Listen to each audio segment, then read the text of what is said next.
Hello student, स्वागत है आप सभी का agri power online coaching platform पर। मैं हूं शरद और आज की हमारी जो क्लास है हम स्टार्ट करने जा रहे हैं insect pest of vegetable crops. देखिए स्टूडेंट्स, जो वेजिटेबल क्रॉप्स है उनके अंदर जितने भी इंसेक्ट पेस्ट लगता है वहाँ से एग्जाम के अंदर कई सारे क्वेश्चन हमको यहाँ से पूछे जाते हैं। ठीक है, हमको यहाँ से जो क्वेश्चन पूछे जाते हैं वो डायरेक्ट या तो इंसेक्ट का साइंटिफिक नेम हमसे पूछा जाता है, उसकी फैमिली पूछी जाती है, या फिर उसका जो नेचर ऑफ डैमेज है वो पूछा जाएगा। ठीक है, तो आज का हमारा जो ये क्लासेस हैं, ये वेजिटेबल क्रॉप्स में जो भी हमारी इंपॉर्टेंट वेजिटेबल क्रॉप्स हैं उनको हम क्या करने वाले, कवर करने वाले हैं। ठीक है स्टूडेंट्स, तो देखिए इसी के साथ हमारी जो आज की हमारी जो क्लास स्टार्ट करने जा रहे हैं वो है इंसेक्ट पेस्ट ऑफ ब्रिंजल। देखिए इंसेक्ट पेस्ट ऑफ ब्रिंजल जो है, यानी कि ब्रिंजल जो है, ब्रिंजल के इंपॉर्टेंट मेजर पेस्ट कौन कौन से हैं। ठीक है, आज हम सभी उनके बारे में देखेंगे कि कौन कौन से इंपॉर्टेंट मेजर पेस्ट है, उनका नेचर ऑफ डैमेज कैसा है, उनकी लाइफ में कौन कौन सी स्टेजेस आती है और उनका हम मैनेजमेंट किस तरीके से करेंगे। क्योंकि क्या होता है एग्जाम में हमसे इंसेक्ट के साथ साथ उसके मैनेजमेंट की टैक्टिक्स भी हमको एग्जाम में पूछी जाती है। ठीक है स्टूडेंट्स, तो देखिए हमारी जो आज की क्लास है वो हम स्टार्ट करेंगे इंसेक्ट पेस्ट ऑफ ब्रिंजल के साथ में। तो देखो इसका जो फर्स्ट और इंपॉर्टेंट जो पेस्ट है भाई वो है हमारा शूट एंड फ्रूट बोरर। ठीक है, क्या है भाई, शूट एंड फ्रूट बोरर है। शूट एंड फ्रूट बोरर का क्या नाम है, ल्यूसिनोइडस ऑर्बिनेलिस।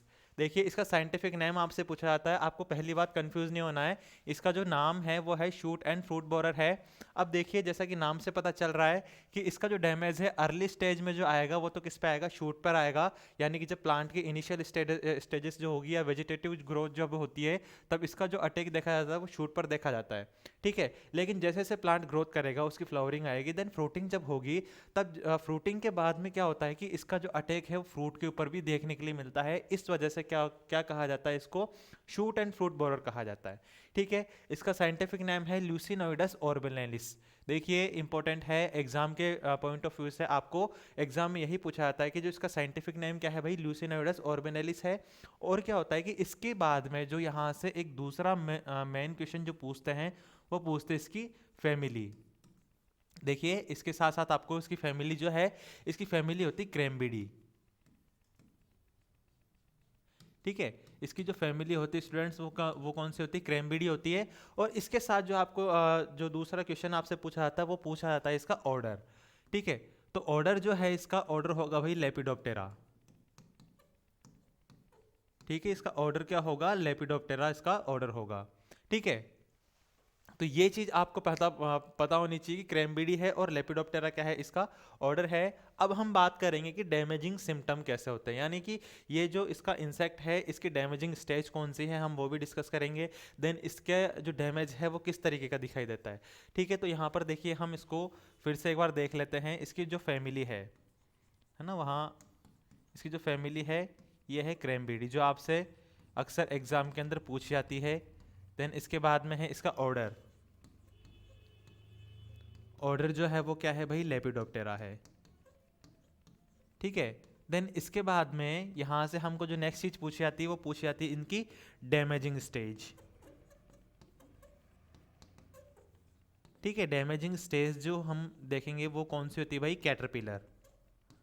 ये सारी चीजें आपको ध्यान रखनी है, एग्जाम के अंदर हमसे यहीं से क्वेश्चन पूछते हैं कि निम्नलिखित में से जो ल्यूसिनोइडस ऑर्बिनेलिस है, यानी कि जो शूट एंड फ्रूट बोरर जो है उसकी फैमिली कौन सी होती है, उसका ऑर्डर कौन सा होता है और उसकी डैमेजिंग स्टेज कौन सी होती है। तो भाई इसकी जो डैमेजिंग स्टेज है वो तो कौन सी है, कैटरपिलर है। अब हम देखेंगे कि इसका डैमेज का नेचर कैसा है, यानी डैमेज किस तरीके से ये डैमेज करते हैं। तो देखो भाई पहला जो है इसका जो नेचर ऑफ डैमेज है वो देखो, withering of terminal shoots and dead hurt. देखो आपको एक चीज मैंने पहले बताई थी, जहां कहीं पर भी कोई इंसेक्ट अगर क्या करता है, किसी भी प्लांट के स्टेम के ऊपर फीड करेगा, कोई भी इंसेक्ट अगर किसी भी प्लांट के स्टेम के ऊपर अगर फीड करता है तो वहां क्या होता है भाई, कौन सी स्टेज आती है, वहां आती है हमेशा डेड हर्ट कंडीशन बनेगी। ये चीज आप हमेशा ध्यान में रखिए, क्योंकि क्या होता है कि जो प्लांट जो होगा, प्लांट का अगर स्टेम को अगर कोई इंसेक्ट कंज्यूम करता है, उस पर फीड करता है, तो प्लांट का क्या हो जाएगा, जो भी वेस्कुलर बंडल्स है उनका डैमेज हो जाएगा। और उस वजह से क्या होता है कि जो प्लांट के अंदर जो न्यूट्रिशंस होते हैं, यानी कि जो सोइल से न्यूट्रिएंट अपटेक जो करते हैं वो पूरे प्लांट के अंदर सर्कुलेट नहीं होने की वजह से प्लांट की डेथ हो जाती है। तो यही कंडीशन क्या कहलाती है, ये कंडीशन कहलाती है डेड हर्ट कंडीशन कहलाती है। तो क्या होगा, ये जो हमारा शूट बोरर जो है, यानी कि फ्रूट एंड जो शूट बोरर है, इसके फीड करने से क्या होता है, अगर इनिशियल स्टेजेस पे अगर फीड कर रहा है तो कौन सी कंडीशन आएगी, डेड हेड कंडीशन आएगी। ठीक है, अब देखो होता क्या है, bore hole on shoots and fruits plugged with excreta. अब देखो क्या होगा कि मैंने आपको ये बताई थी कि इसकी डैमेजिंग स्टेज कौन सी है, कैटरपिलर है। तो कैटरपिलर क्या करेगा, जो शूट है, यानी शूट क्या होता है भाई, तना। ठीक है, ये जो तने वाला हिस्सा है उसके ऊपर, और जो इसका फल है, उन दोनों के ऊपर क्या करेगा, फीड करेगा, उनको खाएगा। और क्या करता है, वहां पर हमको क्या नजर आती है, वहां पर उसका एक्सक्रीटा भी नजर आता है, यानी कि उसका जो मल है वो भी हमको वहां पर देखने के लिए मिलता है, जिसकी वजह से हमको पता चल जाएगा कि भाई ये प्लांट है या फिर ये जो फल है इसके ऊपर किसका अटैक आया हुआ है, शूट एंड फ्रूट बोरर का अटैक आया हुआ है। देन इसके बाद में हम नेक्स्ट चीज देखेंगे, देखो क्या होता है फिर, shedding of flower birds and weathering and drying of leaves. अब जैसे जैसे क्या होगा, यहां से हम देखेंगे कि जैसे जैसे प्लांट को खाना स्टार्ट करेगा तो डेड हर्ट होगा, और क्या होना स्टार्ट हो जाएंगे, उसके फ्लावर जो है यानी कि फूल जो है वो भी सूखना स्टार्ट हो जाएंगे, जो नई कलियां हैं वो भी सूखना स्टार्ट हो जाती है, और क्या हो जाती है, पत्तियां नीचे गिर जाएंगी, फूल भी नीचे गिर जाते हैं, और क्या होता है, जो फ्रूट्स बन रहे हैं, ठीक है, वो फ्रूट भी कैसे होते हैं, उनकी नीचे गिर जाएंगे। तो इस वजह से क्या होता है, हमको इकोनॉमिकल लॉसेज होते हैं। तो ये तो क्या था भाई, शूट एंड फ्रूट बोरर जो है यानी कि लूसिनोइडस ऑर्बिनेलिस है, उसके रिगार्डिंग बेसिक इंफॉर्मेशन है कि ये डैमेज किस तरीके से करता है, इसकी फैमिली कौन सी, इसका ऑर्डर कौन सा, इसकी डैमेजिंग स्टेज कौन सी है। ठीक है, अब नेक्स्ट स्लाइड में हम देखेंगे कि देखो, ये मैं आपको जैसा कि बता रहा था, ये शूट डैमेज है, ये क्या है भाई, प्लांट का स्टेम है। यहाँ पर आप इजीली देख सकते हो, ये क्या है भाई, प्लांट का स्टेम है। स्टेम के अंदर ये जो आपको दिखाई दे रहा है, इसी को क्या कहते हैं भाई, ये है लार्वी। ठीक है, इसको हम लार्वा कहते हैं। ठीक है, और इसी लार्वी को हम क्या कहते हैं भाई, कैटरपिलर।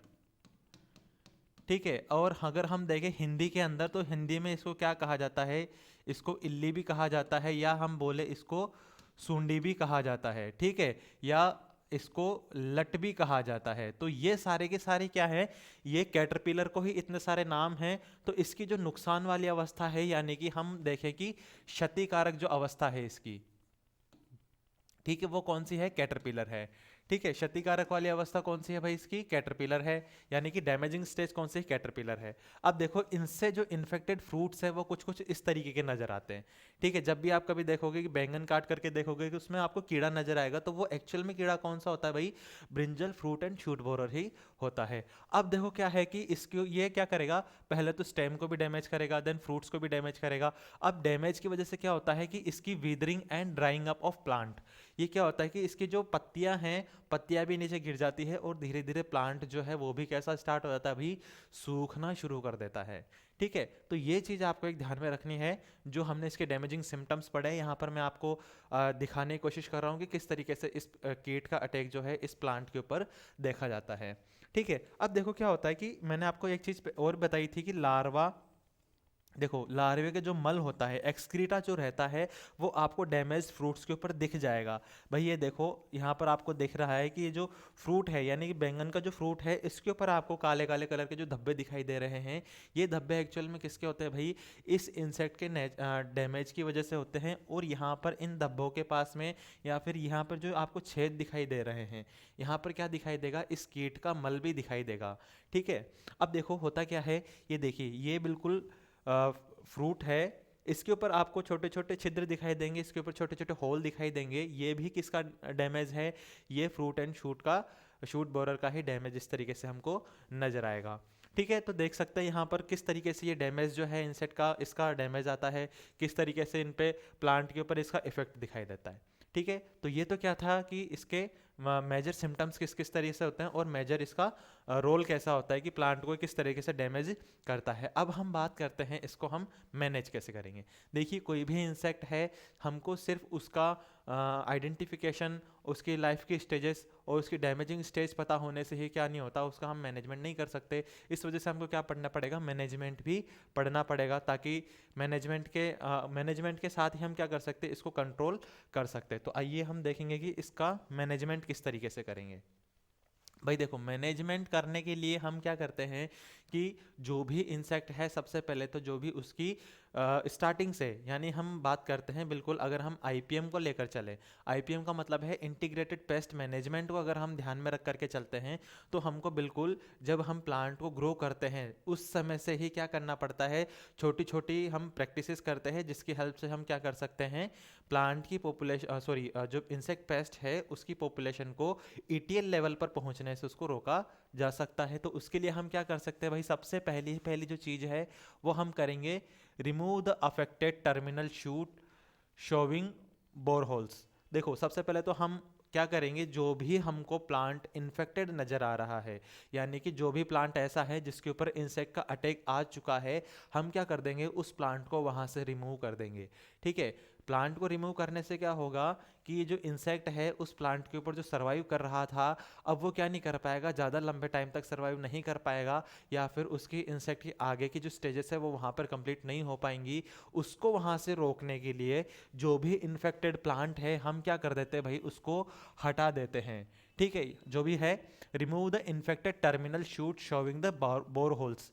ठीक है, कोई भी प्लांट की ऐसी ब्रांचेस हमको नजर आ रही है जहाँ पर छोटे छोटे छेद दिखाई दे रहे हैं, या कोई प्लांट का स्टेम हमको ऐसा नजर आ रहा है जहाँ पर इसका अटैक आया हुआ है, तो हम क्या कर देते हैं, यहाँ से इसको रिमूव कर देते हैं, हटा देते हैं। ठीक है, देन इसके बाद में देखो नेक्स्ट क्या है, remove the affected fruits and destroyed. देखो भाई, मैं आपको यही चीज़ समझाने की कोशिश कर रहा हूँ कि इस इंसेक्ट का अटैक आगे बढ़ने से रोकने के लिए हमको सबसे पहले क्या करना पड़ेगा, जो भी इन्फेक्टेड प्लांट्स है या जिनके ऊपर डैमेज आ चुका है, या फिर जो डैमेज फ्रूट है, या फिर जो डैमेज स्टेम वाला पार्ट है प्लांट का, उनको वहाँ से रिमूव ही कर देना चाहिए ताकि उस इंसेक्ट की लाइफ साइकिल आगे कंप्लीट ना हो। ठीक है, अब देखो उसके बाद जो नेक्स्ट है वो क्या करना चाहिए, avoid continuous cropping of brinjal crop. देखो ये भी एक काफ़ी इंपॉर्टेंट प्रैक्टिस है। कहने का मतलब क्या है कि जिन भी इलाकों के अंदर या जो भी एरियाज ऐसे हैं जहाँ पर क्या होता है कंटिन्यूसली हर साल ब्रिंजल की क्रॉप के ऊपर अगर इस बोरर का अटैक हमको देखने के लिए मिलता है, तो क्या कर देना चाहिए, एक साल छोड़ करके एक साल हमको क्रॉप ग्रो करनी चाहिए ताकि क्या ना हो, उस इंसेक्ट का लाइफ साइकिल कंटिन्यू ना चले। ठीक है, तो ये हमारी क्या थी, कुछ इंपॉर्टेंट प्रैक्टिस है। अब देखिए इसके बाद जो नेक्स्ट है वो क्या करना चाहिए, grow the varieties with long and narrow fruits in endemic areas. देखो भाई ये भी एक इम्पोर्टेंट है, कोई आपसे एग्जाम में पूछ ले कि हमको ब्रिंजल के फ्रूट एंड शूट बोरर का अटैक को कम करने के लिए किस तरीके की फसल बोनी चाहिए, तो देखो इसके लिए हमको क्या करना चाहिए, हमको ऐसी वैरायटी सेलेक्ट करनी चाहिए जिसके जो फल हैं यानी जिसके फ्रूट्स हैं वो कैसे हो, लंबे होने चाहिए। ठीक है, आपने कहीं देखे होंगे कुछ बैंगन की वैरायटीज ऐसी होती है जिनके फल जो होते हैं वो लंबे होते हैं, तो इस तरीके के फ्रूट्स हमको ऐसे एरिया में लगाने चाहिए जहाँ पर क्या होता है, एंडेमिक। एंडेमिक का मतलब होता है कि भाई ऐसा एरिया या ऐसा इलाका जिस किसी स्थान के ऊपर क्या होता है कि इसका अटैक बहुत ज़्यादा हमको देखने के लिए मिलता है। ठीक है स्टूडेंट्स, तो ये चीज़ आप ध्यान में रखिएगा। देखो उसके बाद जो नेक्स्ट है वो है इंस्टॉल फेरेमोन ट्रैप। देखो install pheromone trap at the rate 12 per hectare, ये भी एक इम्पोर्टेंट है। देखो इसमें क्या होता है कि फेरेमोन जो होता है, ठीक है, ये मैं आपको एक छोटी सी चीज़ क्लियर कर देना चाहता हूँ, जो फेरेमोन जो होता है वो अक्सर कैसा होता है भाई, सेक्स फेरेमोन होता है ये। ठीक है, ये अक्सर कैसा होता है, सेक्स फेरेमोन होता है। और ये फेरेमोन लगाने का क्या है, मेन पर्पस क्या होता है भाई, सेक्स फेरेमोन है तो जाहिर सी बात है इसकी तरफ कौन अट्रैक्ट होंगे, मेल इंसेक्ट जो होते हैं, वो मेल इंसेक्ट क्या होता है यहाँ पर आकर के अट्रैक्ट होते हैं, जिसकी हेल्प से हम क्या कर सकते हैं, उन सभी मेल इंसेक्ट्स को पकड़ करके एक साथ किल कर सकते हैं। ठीक है, तो सेक्स फेरेमोन लगाने का जो मेन मकसद जो होता है मैनेजमेंट के अंदर, वो किस किस क्यों लगाया जाता है, वो इसलिए लगाया जाता है ताकि पहली बात तो हम क्या कर सकें, उनकी सैम्पलिंग कर सकें, दूसरी बात क्या कर सकें, हम उनकी पॉपुलेशन का पता लगा सकें, और तीसरा और जो सबसे मेन इंपॉर्टेंट है, हम उनको एक साथ पकड़ करके क्या कर सकते हैं, किल कर सकते हैं, ताकि क्या नहीं होगा, फील्ड के अंदर ज़्यादा इस इंसेक्ट की पॉपुलेशन आगे नहीं बढ़ पाएगी, लाइफ साइकिल आगे नहीं बढ़ पाएगा। ठीक है स्टूडेंट्स, देन इसके बाद में हम नेक्स्ट जो देखेंगे, देखो नेक्स्ट है encourage the activity of larval पैरासिटोइड्स। देखो लार्वल पैरासिटोइड से मतलब आप समझते हैं कि ये कैसा है भाई, बायोलॉजिकल कंट्रोल के एस्पेक्ट से हम ये पॉइंट जो बता रहे हैं। इसमें देखो प्रिस्टोमेरसस टेस्टेसियस, ठीक है, प्रिस्टोमेरसस टेस्टेसियस क्या नाम है, ये क्या है भाई, एक तरीके का लार्वल पैरासिटोइड है। ठीक है, देन इसके बाद में है श्रेमेस्टस। ये जो श्रेमेस्टस स्पीशीज है, देखो इसके अंदर भी क्या होता है कि ये दोनों के दोनों जो लार्वल पैरासिटोइड्स हैं, ये क्या होते हैं, इसको बायोलॉजिकल कंट्रोल, देखो जितने भी लार्वल पैरासिटोइड होते हैं, मैं आपको एक चीज बता देना चाहता हूँ, ये किस में आते हैं, सब बायोलॉजिकल।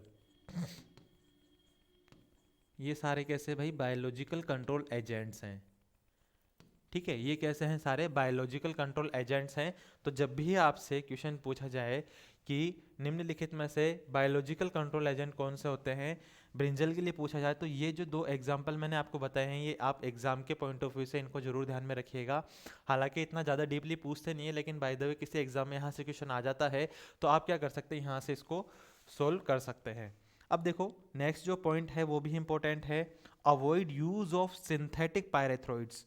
देखो ये जो सिंथेटिक पायरेथ्रोइड्स है भाई, सिंथेटिक पायरेथ्रोइड्स क्या होते हैं, ये ऐसे केमिकल्स होते हैं, ठीक है, जो कैसे होते हैं, ये सिंथेटिक पायरेथ्रोइड्स, जो पायरेथ्रम्स जो होंगे, या पायरेथ्रम क्या होता है, इंसेक्टिसाइड्स होते हैं। नेचुरली पायरेथ्रम को कहाँ से, फ्लावर से, यानी जो प्लांट्स होते हैं वहाँ से उसको एक्सट्रैक्ट करते हैं। लेकिन क्या होता है, आजकल आर्टिफिशियल तरीके से भी पायरेथ्रोइड्स बनाए जाने लगे हैं।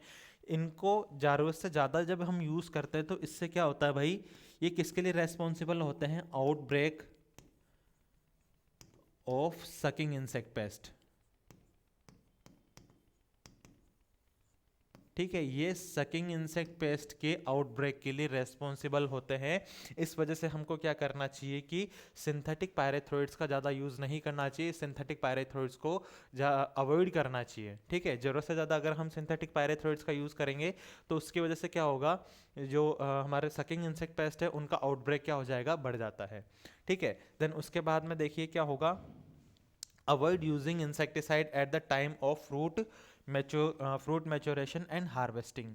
देखो जब हमारा फ्रूट क्या हो रहा होता है, मैच्योर हो रहा होता है या हार्वेस्टिंग की स्टेज पर आता है, उस समय हमको क्या कर देना चाहिए, इंसेक्टिसाइड का स्प्रे नहीं करना चाहिए, किसी भी इंसेक्टिसाइड का स्प्रे उस पर रोक देना चाहिए, ताकि उस इंसेक्टिसाइड या कीटनाशक के क्या ना हो, उसमें रेजिड्यू नहीं आए। ठीक है, तो उसको रेजिड्यू को रोकने के लिए हमको क्या कर देना चाहिए, फ्रूट की, जब फ्रूट मैच्योर हो चुका है, हार्वेस्ट करने वाली स्टेज पे है, उस समय उसका हार्वेस्टिंग को वहाँ से रोक देना चाहिए। हार्वेस्टिंग के ऊपर किसी भी तरीके का कोई भी स्प्रे नहीं करना चाहिए। ठीक है, और देखो हम क्या कर सकते हैं इसमें, नीम सीड कर्नेल एक्सट्रैक्ट जो है, यानी कि NSKE जो है, उसका हम क्या कर सकते हैं, स्प्रे कर सकते हैं। ठीक है, NSKE का हम क्या कर सकते हैं, उसके ऊपर स्प्रे कर सकते हैं। तो ये तो क्या था, कुछ इंपॉर्टेंट मेजर मैनेजमेंट टैक्टिक्स है, जिसकी हेल्प से हम brinjal fruit and shoot borer को क्या कर सकते हैं, कंट्रोल कर सकते हैं। देखिए इसके बाद जो हमारा नेक्स्ट इंसेक्ट है ब्रिंजल का, वो देखेंगे हम। देखो ये है हड्डा बीटल। भाई देखो हड्डा बीटल भी एक क्या है, बहुत ही इंपॉर्टेंट पेस्ट है। अगर हम देखें ब्रिंजल के केस के अंदर, तो इसको क्या कहा जाता है, हड्डा बीटल भी कहते हैं इसे। और दूसरा जो इसका नाम है, कॉमन नेम है, वो है स्पॉटेड बीटल भी इसको कहा जाता है। ठीक है, अब देखो हम बात करते हैं इसका जो साइंटिफिक नेम है, हालांकि थोड़ा बड़ा है आपको, लेकिन याद करना ही पड़ेगा एग्जाम के पॉइंट ऑफ व्यू से। यहाँ से इसका साइंटिफिक नेम अक्सर पूछा जाता है कि what is the scientific name of hadda beetle. ये हड्डा बीटल का साइंटिफिक नेम क्या है, तो ये आपको क्या होना चाहिए भाई, पता होना चाहिए।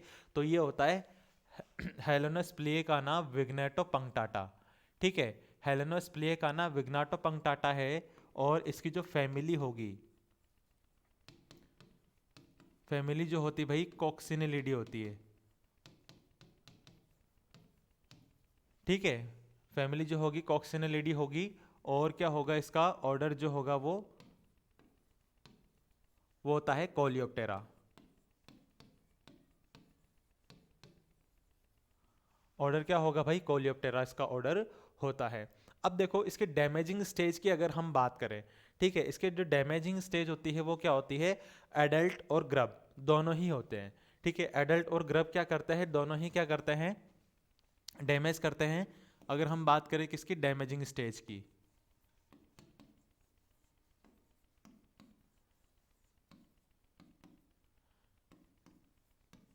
Both adult and grub.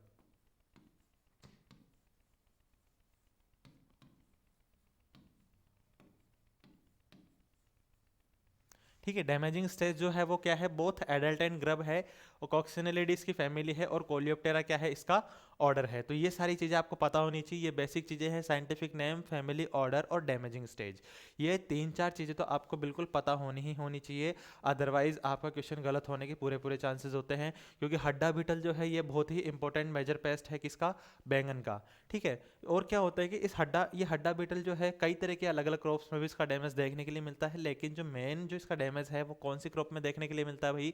वो देखने के लिए मिलता है ब्रिंजल के अंदर। अब आप जैसा देख सकते हैं कि ये प्लांट है, प्लांट की देखो लीव्स के ऊपर क्या है, हमको एडल्ट दिखाई दे रहा है, और जो इसका ग्रब है वो कुछ कुछ इस तरीके का दिखाई देता है। देखो ग्रब क्या होता है, ये क्या है भाई? इसका कैटरपिलर, सॉरी, इसका लार्वल स्टेज है।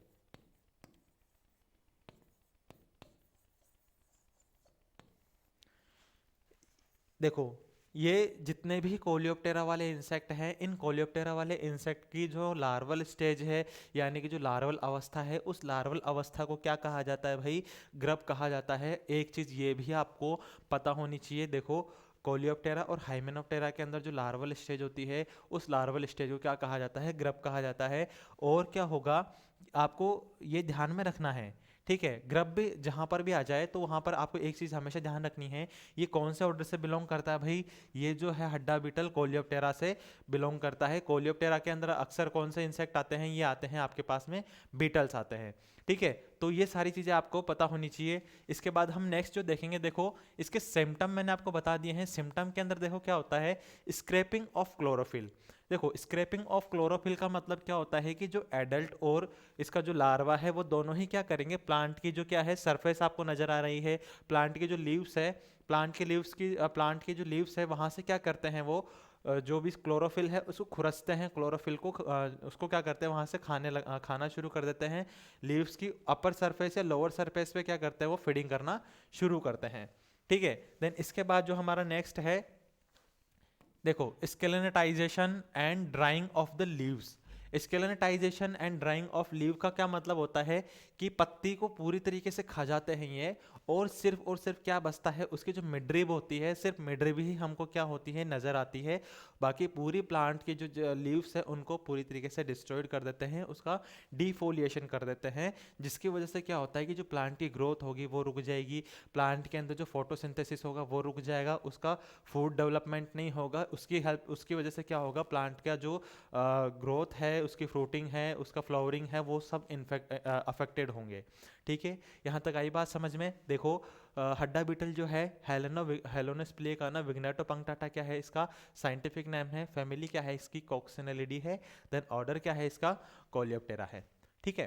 देन इसके बाद में क्या करते हैं, स्क्रैपिंग ऑफ क्लोरोफिल, यानी कि वो क्लोरोफिल को वहाँ से खुरचते हैं या वहाँ से उसको क्लोरोफिल को फीड करते हैं। देन उसके बाद में क्या करते हैं कि जो बोथ एडल्ट और ग्रब जो है वो दोनों ही क्या करते हैं, प्लांट की लीव को खा जाते हैं, जिसकी वजह से क्या होता है कि प्लांट की जो मिड्रिब है ओनली वही बचती है, बाकी पूरी लीफ को क्या कर देते हैं, वो खा जाते हैं, यानी कि डिफोलिएशन के लिए ये रेस्पॉन्सिबल होते हैं। और इनकी जो डैमेजिंग स्टेज होती है वो बोथ एडल्ट एंड ग्रब होती है, ठीक है? देन इसके बाद में जो नेक्स्ट है हम देखेंगे कि थर्ड इंपॉर्टेंट जो है वो देखो कौन सा है, ब्राउन लीफ हॉपर। भाई ब्राउन लीफ हॉपर है, सबसे पहले मैं आपको ये बात बता देना चाहता हूँ, इसका साइंटिफिक नेम है सेस्टियस फाइसिटिस, ठीक है? सेस्टियस फाइसिटिस इसका साइंटिफिक नेम है। देन इसके बाद में मैं आपको बता देना चाहता हूँ इसकी जो फैमिली है, ठीक है? इसकी जो फैमिली है वो है डेल्फासिडी,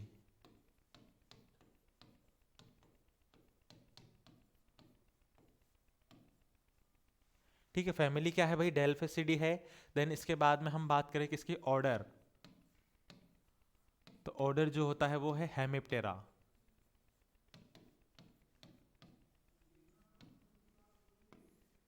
ठीक है? ऑर्डर क्या है इसका, हेमिप्टेरा है। अब देखो क्या होता है, मैं आपको एक चीज बता देना चाहता हूँ, ये ब्राउन लीफ हॉपर जो है ये क्या है, एक तरीके का सकिंग इंसेक्ट पेस्ट है।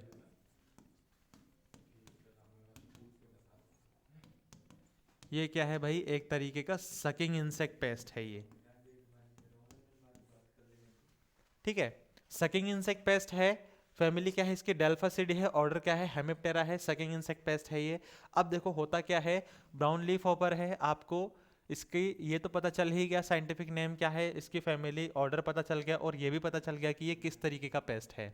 ठीक है, अब देखो सिम्टम्स ऑफ डैमेज, की डैमेज किस तरीके से करता है। तो देखो, reduction in size of leaves, भाई जब भी इसका क्या होगा, ब्रिंजल के ऊपर अटैक दिखाई देगा ना, तो क्या होता है, एक तरीके का सकिंग इंसेक्ट पेस्ट है ये। सकिंग इंसेक्ट पेस्ट है तो क्या होगा, ये प्लांट के जो लीव्स हैं या प्लांट के जो डिफरेंट टेंडर पार्ट्स है, टेंडर पार्ट से क्या मतलब होता है कि प्लांट के जो भी मुलायम हिस्से हैं वहां से क्या करता है भाई, रस को चूसेगा। ठीक है, अब रस चूसने से क्या होता है कि प्लांट की जो लीव्स है वो बिल्कुल कैसे हो जाएंगी, येलो होना स्टार्ट हो जाती हैं। प्लांट की लीव्स कैसे हो जाती है, येलो हो जाएंगी, धीरे धीरे सूखना शुरू कर देती है, धीरे धीरे पीला पड़ना शुरू कर देती हैं, और उनकी साइज जो होती है बिल्कुल छोटी रह जाती है, नीचे की तरफ मुड़ जाती हैं।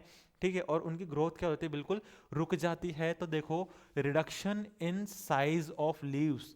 ठीक है, रिडक्शन क्या, इसकी जो पत्तियां होती है वो साइज में छोटी हो जाती है। ठीक है, शॉर्टेंड ऑफ पेटियोल्स, देखो जो पेटियोल्स जो होते हैं, यानी कि जो पत्ती पर पेटियोल्स जो होंगे वो भी कैसे हो जाते हैं, छोटे हो जाते हैं। देखो, excessive growth of branches, general stunting of plant. अब देखो क्या होता है कि प्लांट के अंदर एक्सेसिव ग्रोथ होती है, साइड ब्रांचेस काफ़ी सारी नज़र आने लग जाती है, लेकिन क्या होता है, जो प्लांट के जो लीव्स होते हैं उनकी साइज छोटी होती है। ठीक है, और देखो क्या होता है, नेक्स्ट जो पॉइंट है वो क्या है, conversion of floral parts into leafy structure. भाई ये देखो, यहाँ पर मैं आपको ये पॉइंट जो है इसको थोड़ा सा मेंशन करना चाहता हूँ कि ये पॉइंट का एक्चुअल मतलब क्या है। देखो, ये पॉइंट जो है यही आपका इम्पोर्टेंट पॉइंट है। इसमें क्या होता है, जो फूल यानी कि जहाँ पर फ्लावर बनता है वहाँ पर फ्लावर ना बन करके क्या होता है, पूरा का पूरा फ्लावर किस में चेंज हो जाता है भाई, वो लीफ लाइक स्ट्रक्चर में चेंज हो जाता है। ठीक है, तो ये सकिंग इंसेक्ट पेस्ट है, और इस सकिंग इंसेक्ट पेस्ट का जो डैमेज है वो कुछ कुछ इस तरीके से आता है, पत्तियां छोटी हो जाएंगी, जो फ्लावर है वो किस में चेंज हो जाएगा, लीफ लाइक स्ट्रक्चर में चेंज हो जाएगा, पत्तियों की साइज जो है वो बिल्कुल कम रहती है, प्लांट की जो पत्तियां हैं, ब्रांचेज है, फ्रूट्स जो है धीरे धीरे पीले पड़ना शुरू हो जाते हैं। ठीक है, इसके बाद देखो क्या होता है, प्लांट्स बिकम बुशी। देखो क्या होता है कि छोटी उसकी पत्तियां रह जाने की वजह से और साइड ब्रांचेस आ जाने की वजह से क्या होता है कि प्लांट की जो स्ट्रक्चर हो जाती है बिल्कुल झाड़ी जैसी हो जाती है या छोटे श्रब जैसी हो जाती है। ठीक है, अब देखो इस तरीके का, अब जिस प्लांट के अंदर क्या हो गया, फ्लोरल पार्ट जो है बिल्कुल लीफ लाइक स्ट्रक्चर में बन गया ना, तो उसमें क्या नहीं होता, फिर प्रॉपर तरीके से फ्रूटिंग भी नहीं होती या बहुत कम फ्रूटिंग होती है। तो एक ये भी क्या है, एग्जाम के पॉइंट ऑफ व्यू से इंपॉर्टेंट है कि लीफ होपर से इन्फेक्टेड जो प्लांट्स हैं उनके अंदर क्या नहीं होती, फ्रूटिंग जो है, फ्रूटिंग कम होती है, फ्रूटिंग होती ही नहीं है। ठीक है, अब देखो सबसे नेक्स्ट और इम्पोर्टेंट जो पॉइंट है आपके इसका, वो है लिटिल लीफ ऑफ ब्रिंजल। देखो भाई, ये क्या होता है, वेक्टर होता है। वेक्टर का मतलब क्या होता है, ट्रांसमीटर। ठीक है, मतलब ये क्या करता है, डिजीज को ट्रांसमिशन करता है, डिजीज का ट्रांसमिशन करता है। अब सबसे पहले आपको एग्जाम के अंदर जो बात पूछी जाती है वो पूछी जाती है कि विच insect is the vector of little leaf of brinjal disease, कि जो ये लिटिल लीफ ऑफ ब्रिंजल रोग है उसका वेक्टर कौन है या उसका वाहक कौन है। तो उसका वाहक कौन है भाई, ब्राउन लीफ होपर, या इसका क्या नाम है, सेस्टियस फाइसिटिस। ये आपको एग्जाम में अक्सर पूछा जाता है, यहाँ से आपको हमेशा क्वेश्चन पूछा ही पूछा जाएगा। ठीक है, और दूसरी और सबसे इंपॉर्टेंट मेन बात जो है यहाँ से आपको एग्जाम में जो पूछी जाती है वो ये पूछी जाती है कि ये इसका जो कॉजल ऑर्गेनिज्म होता है वो कौन होता है।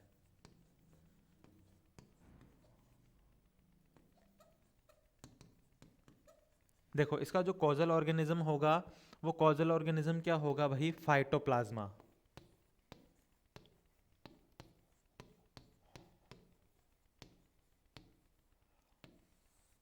देखो, यहाँ से आपको एग्जाम के अंदर क्वेश्चन पूछा जाता है कि जो लिटिल लीफ ऑफ ब्रिंजल है, ये लिटिल लीफ ऑफ ब्रिंजल वो किस तरीके का पैथोजन है या किस तरीके का कॉजल ऑर्गेनिज्म है। तो ये किस तरीके का कॉजल ऑर्गेनिज्म है भाई, ये है फाइटोप्लाज्मा। ठीक है, फाइटोप्लाज्मा है। इसको पहले क्या बोला जाता था, इसको माइकोप्लाज्मा लाइक ऑर्गेनिज्म भी कहा जाता था, यानी कि ये पहले किस नाम से जाना जाता था, MLO। ठीक है, पहले किस नाम से जाना जाता था भाई, MLO के नाम से भी जाना जाता था, यानी कि माइकोप्लाज्मा लाइक ऑर्गन। लेकिन अभी क्या है, इसको हम क्या बोलते हैं, फाइटोप्लाज्मा इसको कहा जाता है। ठीक है, और यही क्या है, अगर आपको जब कभी भी क्या पूछा जाएगा, ब्राउन लीफ हॉपर पूछा जाएगा यानी साइस्टियस फाइसिसिस पूछा जाएगा, हमेशा वहां से एक कॉमन क्वेश्चन जो निकल करके आता है वो आता है लिटिल लीफ ऑफ ब्रिंजल जो है, यानी कि ब्रिंजल का जो छोटी पत्ती रोग है वो निम्नलिखित में से कौन से इंसेक्ट की वजह से होता है ना। लिटिल लीफ ऑफ ब्रिंजल जो होगा वो कौन से इंसेक्ट की वजह से होगा भाई, वो होता है आपके पास में ब्राउन लीफ हॉपर की वजह से होता है। ठीक है, अब देखो सकिंग इंसेक्ट पेस्ट है, तो अब हम बात कर लेते हैं क्या इसके माउथ पार्ट्स की। कई बार आपको एग्जाम में पूछ लिया जाता है कि इनके माउथ पार्ट्स कैसे होते हैं, तो इसका माउथ पार्ट्स जो होगा भाई वो कैसा होगा, पियर्सिंग एंड सकिंग।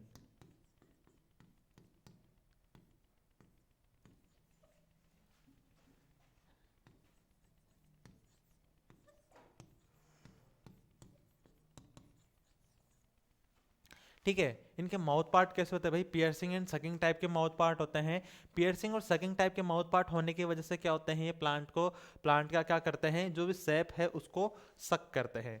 ठीक है, क्या करेंगे ये, इसका जो प्लांट का सेप है वो उसको क्या करते हैं, सक करते हैं।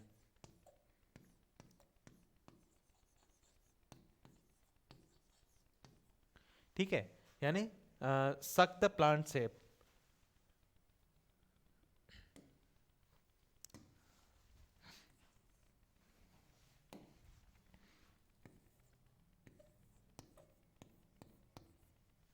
ठीक है, तो यहाँ तक क्या हो गया, जो भी ब्राउन लीफ हॉपर से रिलेटेड जो भी इंपॉर्टेंट आपके एग्जाम के अंदर जो एंटोमोलॉजी और पैथोलॉजी दोनों एस्पेक्ट से जो भी क्वेश्चन पूछे जा सकते थे वो सारे के सारे हमने यहाँ पर क्या कर लिए हैं, डिस्कस कर लिए हैं, और जो भी इसके इंपॉर्टेंट डैमेजिंग स्टेजेस है वो भी मैंने आपको बता दी है। अब देखो मैं आपको इसकी डैमेजिंग स्टेज अगर मैं बताऊँ, तो इसकी जो डैमेजिंग स्टेज है, यानी जो डैमेजिंग स्टेज है वो कैसे होती है भाई, बोथ निम्फ और एडल्ट,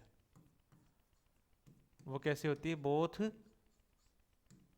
निम्फ और एडल्ट,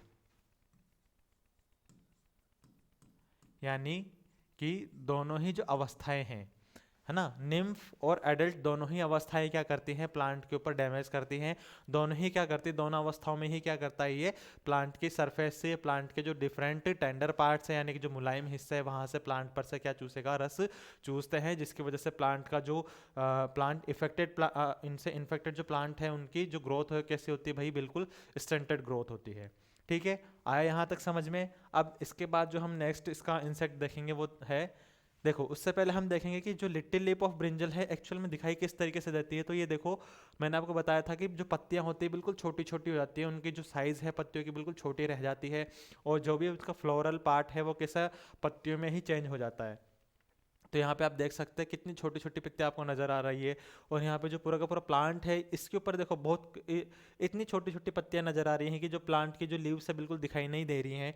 ठीक है, तो इस तरीके से आप देख सकते हो, और ये जो है ये क्या होता है भाई, ब्राउन लीफ हॉपर है, जो आपको दिखाई आपको स्क्रीन पे जो दिख रहा है ये कीट क्या है, लीफ हॉपर है। इस तरीके के कीट जो होते हैं वो इनके डैमेज की वजह से इस तरीके का हमको इसके ब्रिंजल के अंदर रोग दिखाई देता है, जिसको लिटिल लीप ऑफ ब्रिंजल भी कहते हैं। और इसका जो कॉजल ऑर्गेनिज्म होता है वो फाइटोप्लाज्मा होता है, और ये चीज़ आपको एग्जाम के पॉइंट ऑफ व्यू से ध्यान में रखनी है। अब देखो ये देखो लिटिल लिप ऑफ ब्रिंजल, तो ये सारी की सारी जो है, ये सारे के सारे जो चित्र आपको दिखाई जा रहे हैं या जो आपकी स्क्रीन पर हैं, ये इसका डैमेज को शो करते हैं कि इस इंसेक्ट से एक्चुअल में किस तरीके का डैमेज होता है और प्लांट किस तरीके का हमको नजर आएगा। ठीक है, इसके बाद हम नेक्स्ट जो देखेंगे, देखो इसके बाद नेक्स्ट जो इंसेक्ट पेस्ट है लेसविंग बग। देखो लेसविंग बग जो होता है यूरेंटियस हाइस्ट्रीसेलस। ठीक है, यूरेंटियस हाइस्ट्रीसेलस है। अब मैं आपको एक चीज बता देना चाहता हूं कि इसकी जो फैमिली है, ठीक है, इसकी जो फैमिली है वो फैमिली कौन सी फैमिली है भाई, इसकी फैमिली है टिंजिडी। इसकी कौन सी फैमिली है, टिंजिडी है। और अगर हम बात करें किसकी, ऑर्डर की, ठीक है ऑर्डर की, तो ये इसकी और इसका ऑर्डर जो होता है वो कौन सा होता है भाई, हेमिप्टेरा ही होता है। इसका ऑर्डर भी क्या है, हेमिप्टेरा ही है। अब देखो होगा क्या, ये भी क्या है, एक तरीके का सकिंग इंसेक्ट पेस्ट है।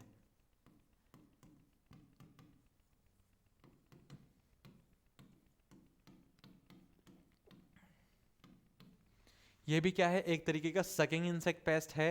अब देखो सकिंग इंसेक्ट पेस्ट है तो इसके भी जो माउथ पार्ट होंगे वो कैसे होते हैं, पियर्सिंग एंड सकिंग टाइप के ही माउथ पार्ट होंगे। और इसकी अगर हम बात करें किसकी, डैमेजिंग स्टेज की,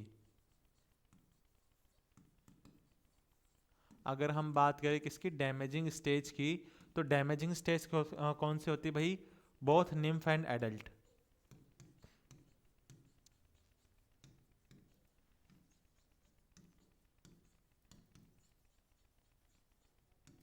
ठीक है, इसकी की भी जो डैमेजिंग स्टेज है वो क्या है, बोथ निम्फ एंड एडल्ट है, यानी कि दोनों निम्फ और एडल्ट दोनों ही क्या करते हैं, प्लांट के ऊपर से उसके जो रस हो, प्लांट के रस को क्या करते हैं, चूसते हैं। और ये इसका जो साइंटिफिक नेम है, आपसे कई बार एग्जाम में पूछ लिया जाता है कि what is the scientific name of brinjal lacewing bug, यानी ब्रिंजल लेसविंग बग जो है उसका हमको साइंटिफिक नेम पूछा जाता है, फैमिली पूछी जाती है, ऑर्डर पूछा जाता है, उसका किस तरीके का पेस्ट है वो पूछा जाता है, डैमेजिंग स्टेज पूछी जाती है। ठीक है, अब हम देखेंगे इसका डैमेज किस तरीके से होता है। तो भाई रस चूसेगा तो प्लांट की पत्तियां कैसी होती है भाई, पीली पड़ जाती है। ठीक है, प्लांट की पत्तियां कैसी होंगी, पीली पड़ जाएंगी, yellowing of the leaves. Then उसके बाद में क्या है, affected leaves converted with XUV and excreta. देखो जो भी इनसे अटैक लीफ है या इनके जो अटैक से जो लीव्स जो है वो कैसे होती है, बिल्कुल पीली पड़ जाती है, छोटी रह जाती है, सूख जाती है। और वहाँ पर हमको क्या दिखाई देता है, ये बिल्कुल इनकी जो लीव्स के ऊपर क्या दिखाई देंगी, एक्सयूवी। एक्सयूवी का मतलब क्या होता है, इस इंसेक्ट की स्किन दिखाई देगी। और एक्सक्रीटा, एक्सक्रीटा क्या मतलब होता है, इस इंसेक्ट का हमको वहाँ पर हमको पत्तियों के ऊपर क्या दिखाई देगा, मल भी दिखाई देता है। ठीक है स्टूडेंट्स, ये तो क्या है हमारे इंपॉर्टेंट इंसेक्ट पेस्ट हैं किसके, ब्रिंजल के। ठीक है, आज ही क्लास के लिए इतना ही, मिलता है नेक्स्ट क्लास में नई क्रॉप के साथ में। आज ही क्लास के लिए थैंक यू।